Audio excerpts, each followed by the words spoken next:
Echoes of Our Mothers, Adjo and the Lake That Remembers Kodzi, a fishing village in Ghana's Volta region. Letting go without forgetting. The price of protection. The lake kept Kodzi honest. It measured men by their paddles, women by their patience, and children by how long they could listen to the water without growing restless. Adjo listened better than anyone.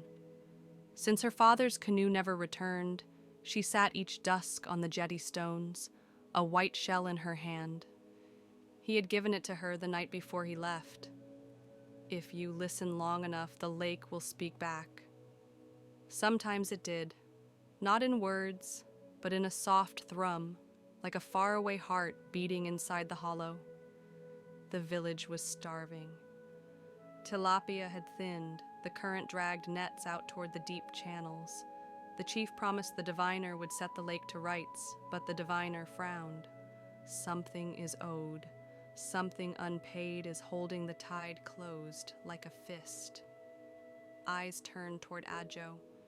She had never joined the rites to declare her father gone. She had never let go. One evening, a boy staggered from the shore pointing south. The current is a hook. It drags from below.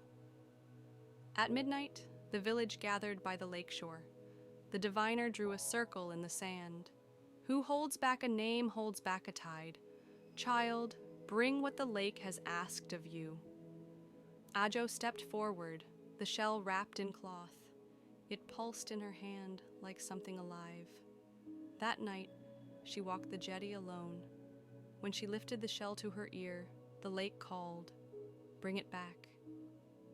She breathed into the shell 3 times.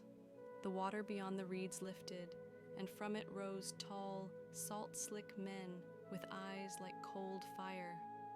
One stepped forward, her father. The village needs the path reopened. They say something is owed. Yes, I made the promise. I paid with my return. But your listening kept the door half open. Harbors do not choose what they keep. What does it want? She asked. A name, your true one, the one I gave you at birth. Giving it would let the world find her in the dark, or let her go. Behind her, the village lamps glowed in the sand. She lifted the shell to her lips and pushed the name into it like a secret. The lake answered. The first wave laid itself down like a mat. The second came thick with silver fish. The third was rain, drawing a blue curtain across the horizon. The men of water bowed. Her father's voice came one last time. When the tide speaks again, do not keep it waiting. Then he was gone. By dawn, nets overflowed. The village cheered. The diviner said nothing. Adjo stood on the jetty, the shell now cool and quiet in her palm.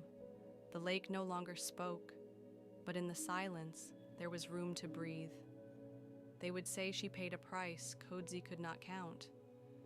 They would say she knew how to let go without losing what mattered. And when the next storm came, they would still find her at the water's edge, listening. Thank you for reading Echoes of Our Mothers. This is just the beginning. Subscribe for the next series.